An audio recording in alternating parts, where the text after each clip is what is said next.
मेरे प्यारे नाजरीन, अस्सलामु अलैकुम। आज की इस वीडियो में हम एक ऐसी मुक़द्दस सरजमीन का जिक्र करेंगे जो उम्मुल मोमिनीन हजरत मैमूना रज़ी अल्लाह अन्हा की जिंदगी के दो अहम तरीन वाक़यात की गवाह है। ये सरजमीन है सरफ। हम उनकी शादी के वाक़ये और बाद इज़ा उसी जगह उनकी तदफीन की दास्तान बयान करेंगे जो उनकी हयात का एक मुकम्मल दायरा मुकम्मल करती है।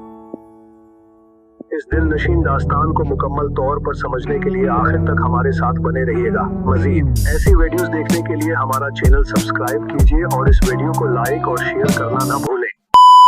मेरे प्यारे दोस्तों, सरफ मक्का और मदीना के दरमियान एक वादी है जो अपनी तारीखी हैसियत की वजह से मशहूर है। इसी मकाम पर हदीबिया के मुआहिदे के बाद नबी अकरम सल्लल्लाहु अलैहि वसल्लम ने उम्मुल मोमिनीन हजरत मैमूना रज़ी अल्लाह अन्हा से निकाह फरमाया था। इस शादी का मकसद रिश्तों को मजबूत करना था। ये एक ऐसा वाकया था जिसने इस्लामी तारीख में एक नया बाब रकम किया। मुहतरम नाज़रीन, ये निकाह इस वक्त अमल में आया जब आप सल्लल्लाहु अलैहि वसल्लम उम्रा की अदायगी के लिए मक्का की तरफ जा रहे थे। रास्ते में जब आप सल्लल्लाहु अलैहि वसल्लम सरफ के मुकाम पर रुके तो हजरत मैमूना रज़ी अल्लाह अन्हा ने अपनी बहन हजरत उम्मुल फद्ल रज़ी अल्लाह अन्हा के जरिए नबी अकरम सल्लल्लाहु अलैहि वसल्लम को निकाह की पेशकश की।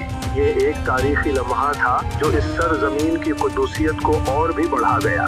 काबिल कदर दोस्तों, इस शादी के बाद उम्मुल मोमिनीन हजरत मैमूना रज़ी अल्लाह अन्हा अज़वाजे मतहरात में शामिल हुए। उन्होंने अपनी बकिया जिंदगी नहायत तक़वा और परहेज़गारी के साथ बसर की।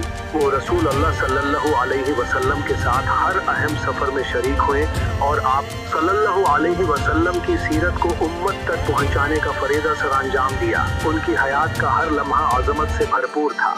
हुजूर मुहतरम, जब आप रज़ी अल्लाह अन्हा की वफात का वक्त आया तो वो नबी अकरम सल्लल्लाहु अलैहि वसल्लम के रौज़ाए मुबारक के करीब नहीं बल्कि इसी सरफ के मुकाम पर इंतकाल फरमा गई। ये एक अजीब इत्तेफाक था कि उनकी शादी और तदफीन दोनों का मुकाम एक ही था। ये इस बात की निशानी है कि अल्लाह ने उनकी जिंदगी का आगाज और इंजाम दोनों एक ही मुकद्दस सरजमीन पर मुकद्दर कर रखा था। जाने अजीज, हजरत मैमूना रज़ी अल्लाह अन्हा का सरफ के मुकाम पर इंतकाल करना और वही तदफीन होना तारीख में एक खास अहमियत रखता है। ये वाक़या हमें उनकी जिंदगी की सादगी, अजमत और अल्लाह के साथ उनके गहरे ताल्लुक की याद दिलाता है। सरफ की सरजमीन अब भी इन आज़ीम खातून की यादगार के तौर पर कायम है जो ईमान की एक रोशन मिसाल है। इसके साथ ही हमारा ये तारीखी सफर भी अपने अख्ताम को पहुंचता है। अगर आपको ये वीडियो पसंद आई हो तो जरूर लाइक कीजिए और अपने दोस्तों के साथ शेयर कीजिए ताकि ये तारीखी और मालूमाती दास्तान सब तक पहुंच सके।